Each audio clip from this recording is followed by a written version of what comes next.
Coming up on today's Race Room, we're talking how to avoid penalties. We're looking at how naughty Mark Webber's been. How to destroy a Porsche. And Moaning Martha is back. Let's get on with the show.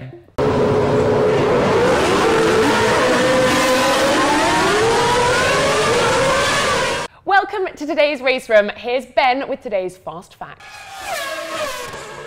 There's been a lot of penalties handed out recently in Formula One, and so the Lotus Formula One team on their Twitter account have come up with 10 things to do to avoid a penalty.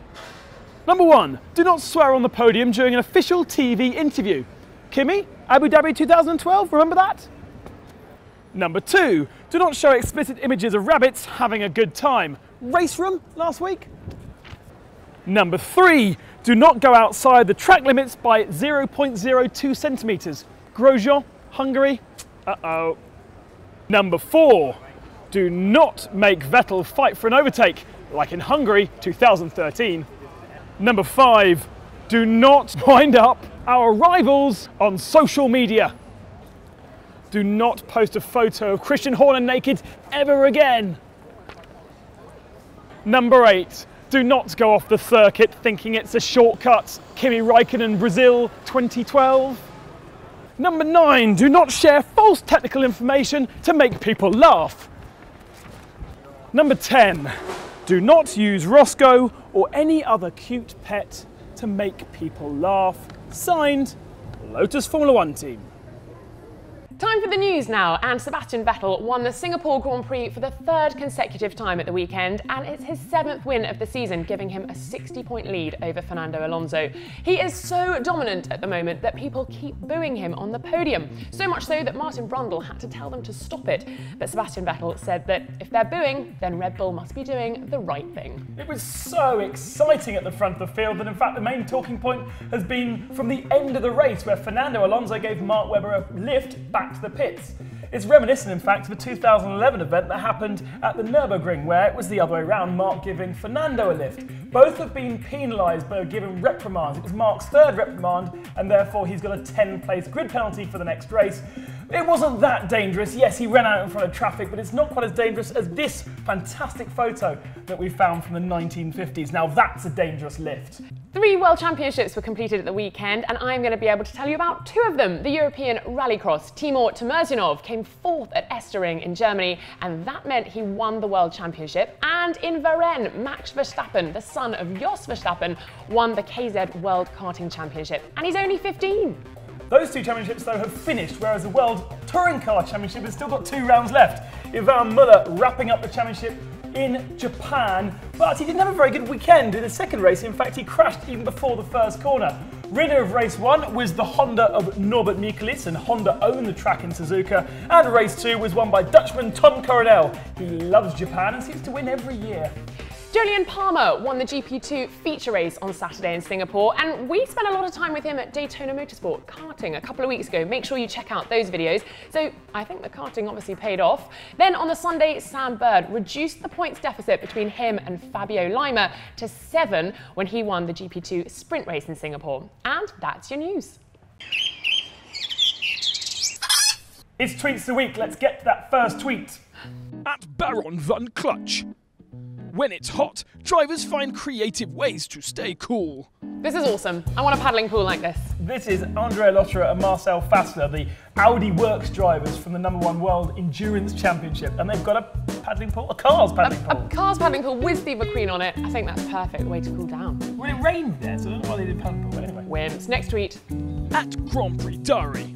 Go back, say, 10 years and tell yourself that mighty McLaren, Ferrari and Williams would all be trailing a company who make fizzy pop.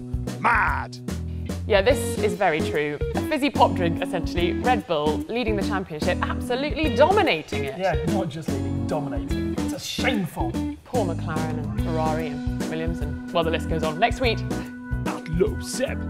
This picture is always asked for. Anyone know the mystery person? Secret. I can't get over this.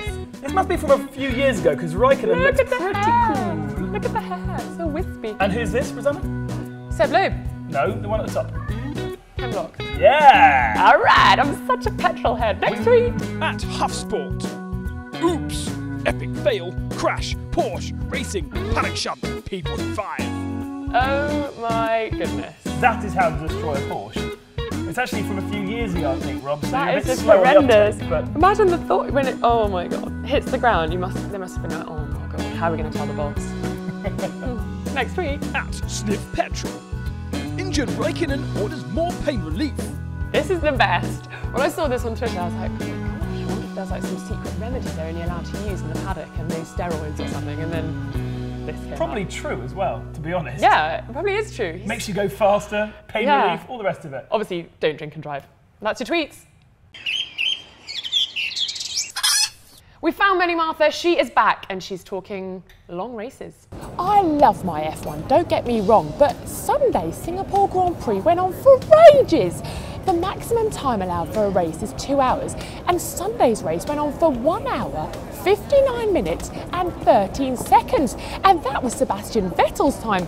He finished 32.6 seconds ahead of Fernando Alonso in second. Well, Fernando Alonso has complained about the race in Singapore being so long, but no one seems to listen. And Sunday's race came quite close to the line, if you ask me. It's the longest track on the calendar at 308.828 kilometres. It's 61 laps long. And it's one of the hottest. The boys do get awfully sweaty when they finish the race. They can lose up to 3 kilos, did you know? So here's what I think they should do. I think they should cut it down by about 10 or 11 laps. I don't think it would make much of a difference, do you? Seeing as the race is already won at turn 2. Where are we going this weekend, Ben? Right. Well, MotoGP's back after a week off. Did we find you a sticker? And they are racing at Aragon in Spain.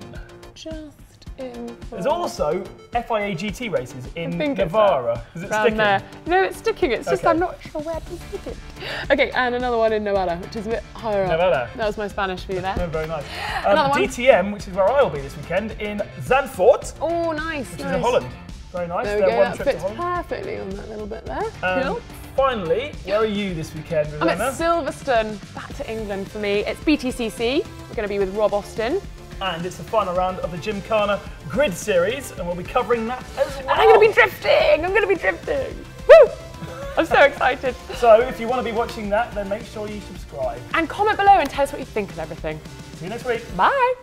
What I love is the engine start button. Yeah, the start button, the Manatino, Ferrari's favourite switch. For 132.81.